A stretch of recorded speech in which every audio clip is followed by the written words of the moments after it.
This is Taiwan Cable. I'm Yang Guangshun. When Donald Trump meets Xi Jinping this month, will he accept China's terms, change the US One China policy, or even sell out Taiwan, as many comments have suggested these days? I don't have a good answer. After all, nobody can speak for Trump but himself. But I know one thing. This question comes up almost every time Trump is about to meet Xi Jinping, and so far, none of these concerns have come true. Recently, Japanese scholar Minemura Kenji warned that Trump might strike a secret deal with Xi Jinping in Beijing. He may agree not to intervene militarily in the Taiwan Strait in exchange for China's concessions on rare earth exports or assistance in dealing with Iran. In fact, ever since the announcement of the meeting between Trump and Xi Jinping, there have been speculations in reports and commentary about Trump possibly sacrificing Taiwan have gone viral again.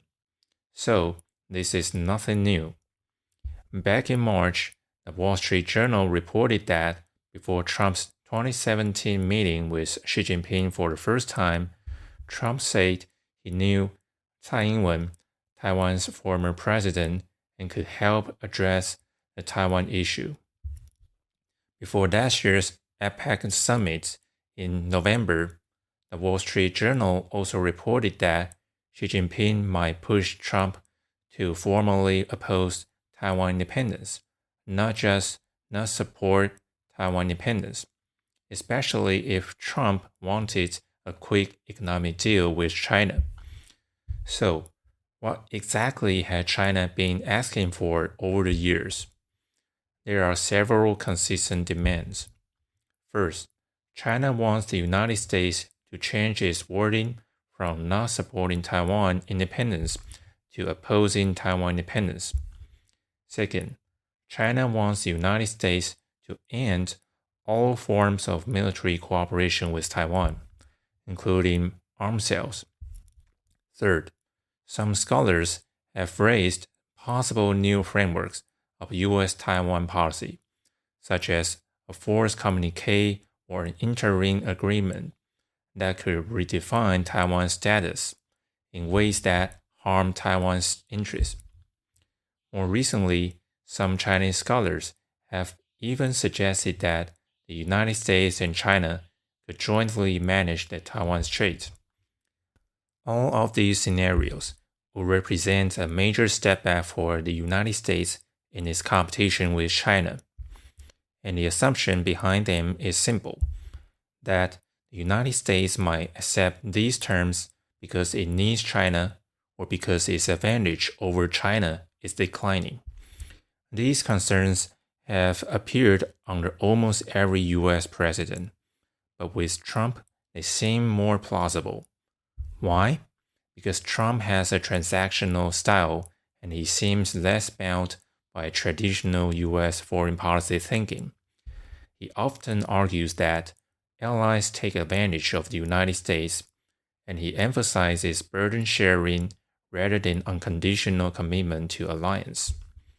On Taiwan, he has questioned why the United States should be constrained by the One China policy after he was first elected.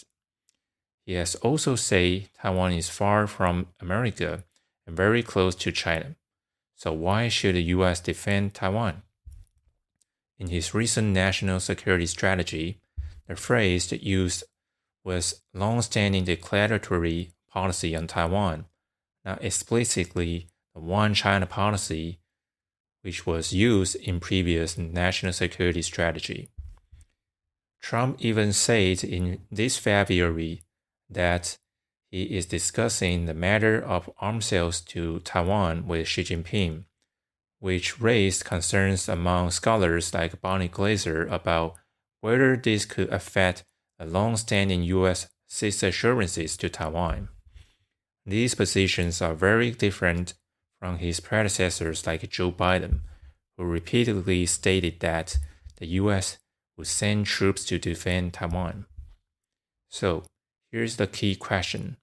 If there have been so many concerns, why has Trump not actually made concessions on Taiwan? I believe that it is because Trump does not want to make a bad deal. If Trump really changes the one China policy in China's favor, he will be giving up leverage.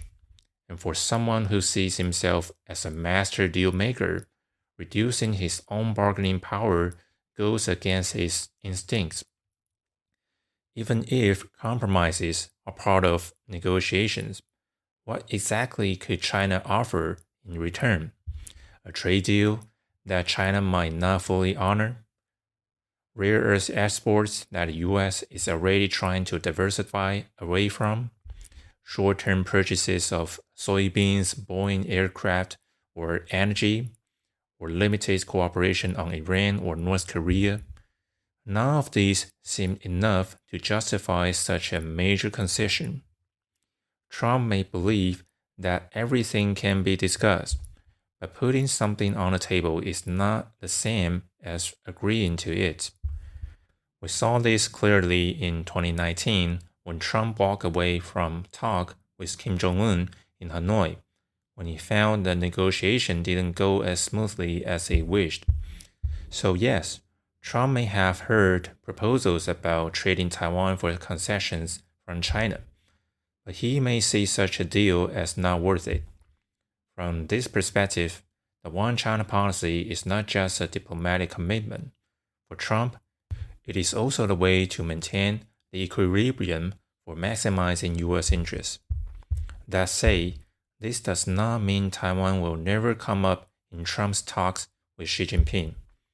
The national security strategy emphasizes that allies should allow U.S. forces greater access to their facilities, spend more on their own defense, and invest in capabilities that deter aggression. During the conflict with Iran, Trump expressed a frustration with NATO allies that did not provide support or access to military facilities. He even suggested reducing the U.S. presence in Europe. If Taiwan does not increase its defense spending or strengthen its military, Trump could reach a similar conclusion that Taiwan is not doing enough as a partner. But even then, that does not mean he will abandon arms sales to Taiwan. First, Taiwan's strategic importance makes it unlikely that Trump will easily give up efforts to strengthen its defense. Second, stopping arms sales would effectively hand a major victory to Xi Jinping. So the real issue is not whether Trump will sell out Taiwan. The real issue is this: how will Trump push Taiwan to do more for its own defense? And can all parties in Taiwan respond to this call properly in time?